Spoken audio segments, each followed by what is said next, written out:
नमस्कार, आर्य न्यूज देख रहे हैं आप। मैं हूं आपके साथ पल्लवी सिंह। उत्तर प्रदेश के बुलेटिन की शुरुआत करेंगे, लेकिन उससे पहले एक वक्त की बड़ी खबर लखनऊ से सामने आई है, जिससे आपको रूबरू करा दें। यहां सपा अध्यक्ष अखिलेश यादव ने एक ट्वीट किया है, जहां उन्होंने कोविड से होने वाली मौतों को लेकर ये ट्वीट जारी किया है। आपको बता दें, वर्ल्ड हेल्थ ऑर्गेनाइजेशन की हाल ही की रिपोर्ट को लेकर यह ट्वीट किया गया है, जहां पर कोविड से होने वाली मौतों का आंकड़ा वर्ल्ड हेल्थ ऑर्गेनाइजेशन ने बताया था, और अब WHO के आंकड़े को बीजेपी सरकार के आंकड़ों से 10 गुना अधिक बताया जा रहा है। हाल ही में इसे लेकर अखिलेश यादव ने ट्वीट किया है। तो वहीं आपको बताते चलें कि WHO की रिपोर्ट के बाद से ही लगातार सियासत गर्मा गई है। इससे पहले मध्य प्रदेश में भी कमलनाथ की तरफ से इस रिपोर्ट को लेकर विवाद खड़ा किया गया था, और अब अखिलेश यादव का ट्वीट इस पर आया है, जिसको लेकर एक बार फिर से बीजेपी सरकार को घेरने की यहां पर कोशिश की गई, और सपा अध्यक्ष अखिलेश यादव ने ये ट्वीट कर WHO के आंकड़े को लेकर बीजेपी पर निशाना साधा है।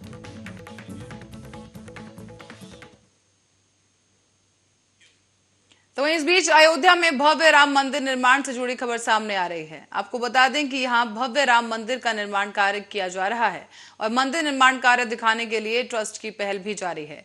तो इस बीच श्री राम जन्मभूमि तीर्थ क्षेत्र ट्रस्ट ने मीडिया के जरिए निर्माण कार्य दिखाया। यहां राम मंदिर निर्माण से जुड़ी जानकारी भी मीडिया को साझा की गई, और आपको बता दें कि ट्रस्ट के महासचिव चंपत राय ने ये सब जानकारी मीडिया को दी।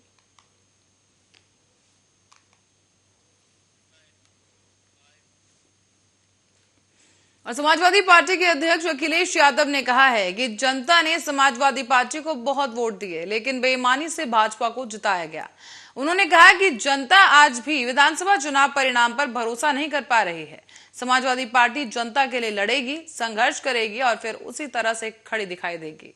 अखिलेश यादव ने यह भी कहा कि विधानसभा चुनाव के दौरान हम जो कहते थे कि भाजपा के लोग कानून और संविधान नहीं मानेंगे, आज वही दिखाई देने लगा है।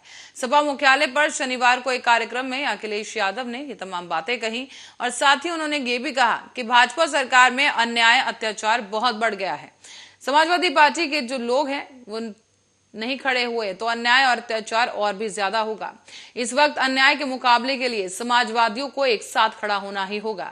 सपा अध्यक्ष ने यह भी कहा कि आज भी वही बुनियादी सवाल है, महंगाई लगातार बढ़ रही है, बेरोजगारी पहले से ज्यादा है, डीजल और पेट्रोल, रसोई गैस के दाम लगातार बढ़ रहे हैं। इसके लिए भाजपा ही सरकार जिम्मेदार है। साथ ही किसानों को उनकी फसलों का लाभकारी मूल्य भी नहीं मिल रहा। महंगाई से हर वर्ग त्रस्त है।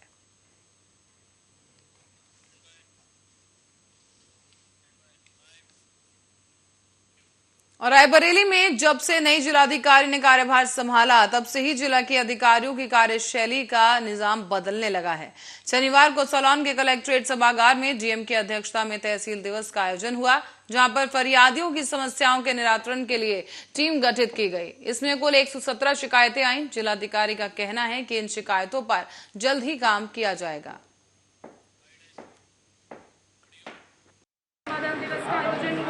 विधायक जी भी हमारे बीच रहे, और अभी करीब 125 प्रार्थना पत्र आज प्राप्त हुए हैं। 125 अभी एग्जैक्ट आंकड़ा आप एसडीएम साहब से ले लीजिए, लगभग इतना का आंकड़ा। दीदी अधिकतर किस विभाग की शिकायतें रही हैं? यहाँ पे जमीन संबंधी बात भी है, उनमें से कई सारे न्यायालय में मुकदमे भी चल रहे हैं, दीवानी में भी, राजस्व में भी। तो एक तो उसको निस्तारण करने की जरूरत है। बाकी कुछ और विवाद मकान संबंधी भी आए हैं। आवास हाँ, आवास के आवंटन के लिए प्रार्थना पत्र है, परिवार लाभ के लिए है, राशन की समस्या कुछ लोगों ने बताई है। तो हम लोगों ने ये प्रयास किया कि यहाँ पे एक तो सभी जिला स्तरीय अधिकारी, जैसे शासन की मंशा है, वो लोग आए हैं, उपस्थित है, और जो भी समस्याएं आई हैं। और इसी बीच उत्तर प्रदेश सरकार के द्वारा चलाई जा रही मोबाइल वितरण कार्यक्रम के तहत आज इंदिरा गांधी राजकीय महाविद्यालय रायबरेली में मोबाइल वितरित किए गए। यहां पर कार्यक्रम में सदस्य विधायक अदिति सिंह मुख्य अतिथि के रूप में उपस्थित रहीं, और उन्होंने सरकार की इस योजना को महत्वाकांक्षी योजना बताया। साथ ही विधायक ने कहा कि एंड्रॉइड फोन मिलने के बाद जो छात्राएं डिजिटल रूप से अपने आप को सक्षम नहीं मानती थी, उनके लिए एक नए आयाम की ओर ले जाने का मौका मिलेगा। इससे इंटरनेट के माध्यम से छात्राएं अपने रिसर्च को आगे बढ़ा पाएंगी। साथ ही महाविद्यालय में कुल 369 फोन वितरित किए गए। फोन पाने वाली छात्राओं ने भी इसके लिए उत्तर प्रदेश सरकार को धन्यवाद किया है। आज माननीय विधायिका श्रीमती अदिति सिंह जी के द्वारा 50 स्मार्टफोन का वितरण हुआ। विशेषता है। मैम कितनी इससे पूर्व 25 दिसंबर कान्हा स्टेडियम में 50 स्मार्टफोन और टैबलेट बच्चों को वितरित किए जा चुके थे और आज जो शेष बच्चों के ये तृतीय वर्ष के 369 स्मार्टफोन है उनका जब आपके पास रिसोर्सेज रहते हैं तो आपके पास नॉलेज रहती है। अगर किसी भी चीज़ का आप नॉलेज अपग्रेडेशन करना चाहें, स्किल अपग्रेडेशन करना चाहें, तो अब हमारी बेटियों के पास, हमारी ग्रेजुएटिंग क्लास के पास अब मौका है। उनको एक अच्छे डिवाइस दिया गया है जिससे वो पढ़ सकते हैं और ख़ास तौर से अब कोरोना काल में वाकई इसकी ज़रूरत सामने आई थी कि कितनी बच्चों को ख़ास तौर से जो हमारे ग्रामीण अंचल से लोग आते हैं जिनके पास और भी कम एक्सेस है, कैसे वो अपनी पढ़ाई को और नॉट जस्ट पढ़ाई, एक बात कल में जब जॉब में जाएंगे तो कैसे अपने नॉलेज को, अपनी स्किल को अपग्रेड कर सकते हैं, उसके लिए एक किसी ने फ़ोन दिया हुआ है, स्मार्टफोन जो योगी आदित्यनाथ के द्वारा हमें दिया जा रहा है। ये हमारे एजुकेशन को और से बेहतर बनाने के लिए ये फ़ोन दिया गया है। सहायता करने के लिए ये हमें फ़ोन दिया गया है। इससे हमारे जो हमारे हम लोग के एग्ज़ाम आने वाले हैं उसमें मदद मिलने वाली है और हमें एजुकेशन को बेहतर से बेहतर बनाने में ये। खबर बरेली से है जहां चकबंदी विभाग में रिश्वतखोरी का एक मामला सामने आया। आपको बता दें कि यहां संज्ञान में आते ही मंडल की चकबंदी एसओसी ने सीओ के पेशकार कर निलंबित कर दिया है। साथ ही आपको बताते चलें कि पेशकार का रिश्वत वाला वायरल वीडियो भी सामने आया जिसके बाद विभाग में हलचल मच गई। अब आपको बता दें कि ये वीडियो एक पेशकार एक परिवार से उनके काम के बदले रिश्वत लेता हुआ इसमें दिखाई दे रहा है।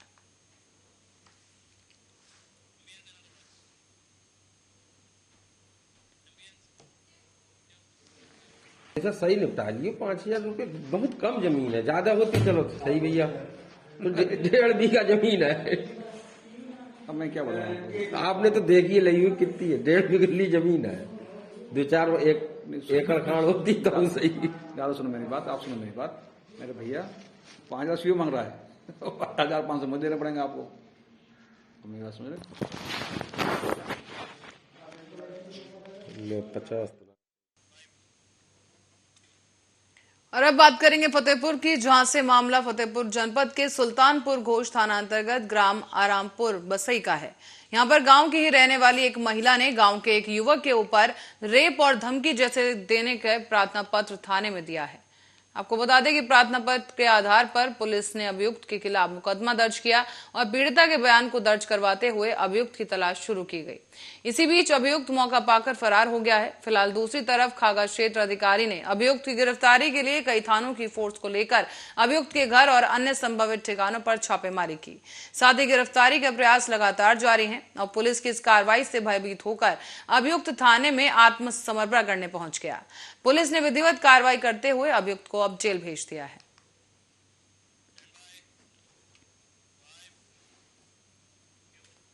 खबर फतेहपुर से है, जहां पर तेज रफ्तार ट्रक अनियंत्रित होकर 11,000 लाइन के पोल को तोड़ते हुए खाई में जा गिरा है। इसके बाद इलाके में अफरा तफरी का माहौल हो गया, तो वहीं ट्रक पलटते ही पास के ग्रामवासियों में हड़कंप मच गया। हादसे के बाद पलटे हुए ट्रक का दरवाजा तोड़कर चालक और खलासी को बाहर निकाला गया। बताया जा रहा है कि चालक और खलासी को मामूली चोटें आई हैं, हालांकि बड़ा हादसा होने से टल गया। पूरा मामला जाफरगंज थाना क्षेत्र के गहरू खेड़ा गांव के पास निकली रिंद नदी के पास का बताया जा रहा है।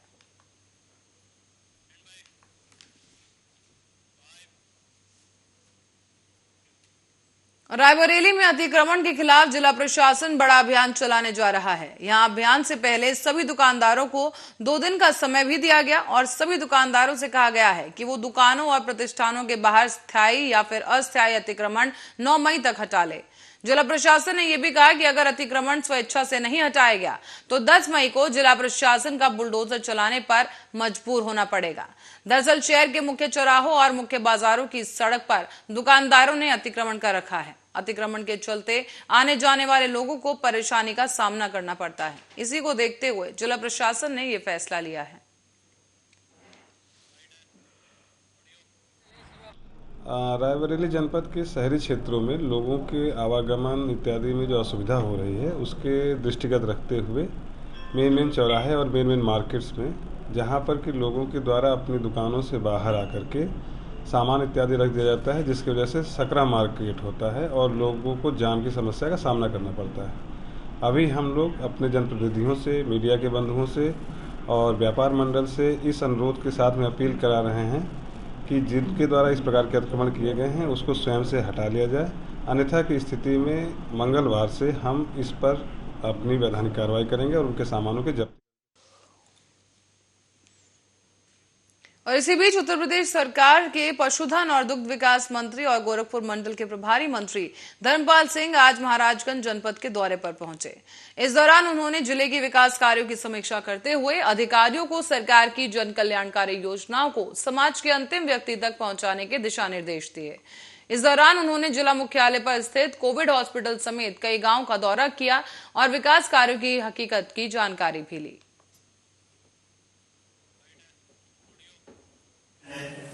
उत्तर प्रदेश के यशस्वी मुख्यमंत्री माननीय योगी आदित्यनाथ जी ने ये दूसरे टर्म की सरकार में चाहा है कि जमीन पर क्या घटित हो रहा है, तो 18 कैबिनेट मंत्री हैं, उनके साथ एक समूह बनाया है और एक कमिश्नरी दी है। मेरी जिम्मेदारी पर गोरखपुर कमिश्नरी है और मेरे साथ एक स्वतंत्र प्रभार की मंत्री और एक राज्य मंत्री, 3 मंत्रियों का समूह है। हम लोग कल गोरखपुर में थे और आज मैं महाराजगंज में हूँ। यहाँ माननीय विधायक और अधिकारियों के साथ समीक्षा हुई है 2 बिंदुओं पर, विकास और सुरक्षा। विकास की देखभाल जिलाधिकारी करते हैं और सुरक्षा की देखभाल एसपी करते हैं, दोनों अधिकारियों और अन्य। महाराजगंज जिले के ब्रिजमगनगंज के कोमल चौराहे पर पुराने विवाद को लेकर 2 पक्षों के बीच खूनी संघर्ष हो गया। इस दौरान जमकर मारपीट हुई और लाठी डंडे चलने के साथ ही पथराव भी किया गया। बीच बचाव करने पहुंची पुलिस की भी गाड़ी के शीशे तोड़ दिए गए। मारपीट में 6 लोग घायल बताए जा रहे हैं और पुलिस ने 8 नामजद और 12 अज्ञात के खिलाफ केस दर्ज कर कार्रवाई शुरू कर दी है। इस दौरान आपको बताते चलें कि एएसपी निवेश कटियार और फरेदा सीओ कोमल प्रसाद मिश्र ने मौके का जायजा लिया। एहतियात के तौर पर वहां पुलिस फोर्स को भी तैनात किया गया। कोमल चौराहे पर क्षेत्र के ग्राम बगौली और पुरनपुर के खुरमपुर वनघटिया का यह मामला है, जहां पर दर्जनों लोग पुरानी रंजिश को लेकर आपस में भिड़ते हुए नजर आए। माहौल गर्म हो गया। मारपीट शुरू होते ही चौराहे पर अफरा तफरी मच गई। तो वहीं इसी दौरान कुछ ही देर में दोनों पक्षों के दौरा जो ईंट पत्थर है वो चलाने लगे और ऐसे में घटना की सूचना पाकर मौके पर पहुंची पुलिस भी। इस दौरान ईंट पत्थर लगने से पुलिस की गाड़ियां भी क्षतिग्रस्त हुई हैं। हालात पर काबू पाने के लिए सर्किल के चारों थानों की पुलिस को मौके पर बुलाना पड़ा। ऐसे में भारी फोर्स के पहुंचने के बाद जाकर कहीं यह मामला शांत हुआ। प्रभारी एसओ प्रिंस कुमार ने बताया है कि बगौली में खुर्रमपुर के लोगों के बीच मारपीट की सूचना तत्काल ही पुलिस को मिली और इसके बाद मौके पर पहुंचकर पुलिस ने इस मामले को शांत कराया है। हालांकि मारपीट में बगौली के रहने वाले श्रीनिवास और राम नगीना समेत 6 लोग घायल हो गए हैं। घायलों को इलाज के लिए अस्पताल भेज दिया गया। इस दौरान एक युवक को हिरासत में लेकर केस भी दर्ज किया गया है।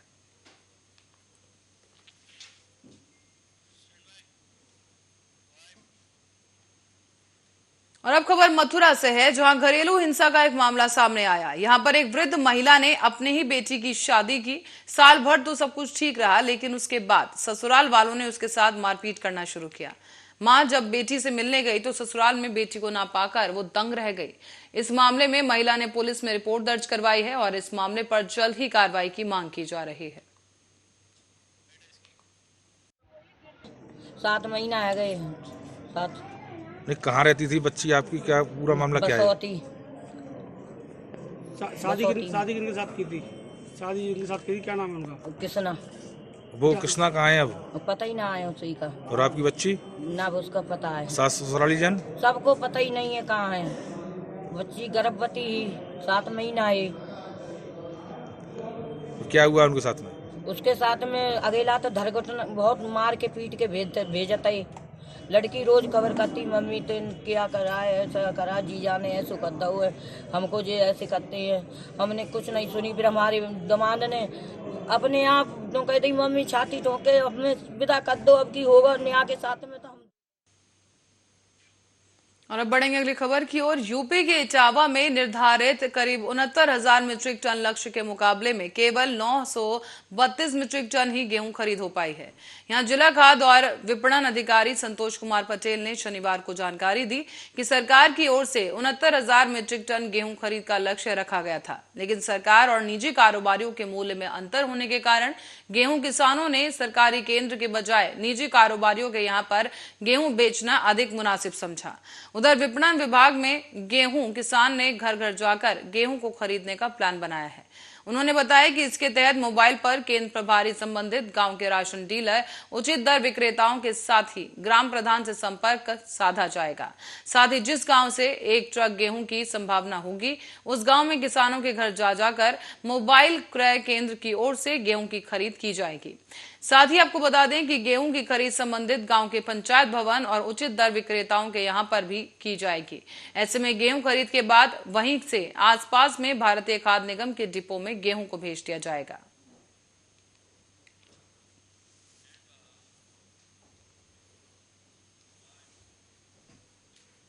और मथुरा में आज शनिवार के दिन ही एक विधिक साक्षरता शिविर का मयूर विहार कॉलोनी में आयोजन किया गया। इस अवसर पर बाल कल्याण योजना के संबंध में विस्तृत रूप से जानकारी दी गई और बच्चों द्वारा विभिन्न विषयों पर नुक्कड़ नाटक के माध्यम से आम जनमानस को साक्षर किए जाने का बहुत ही सराहनीय प्रयास किया गया।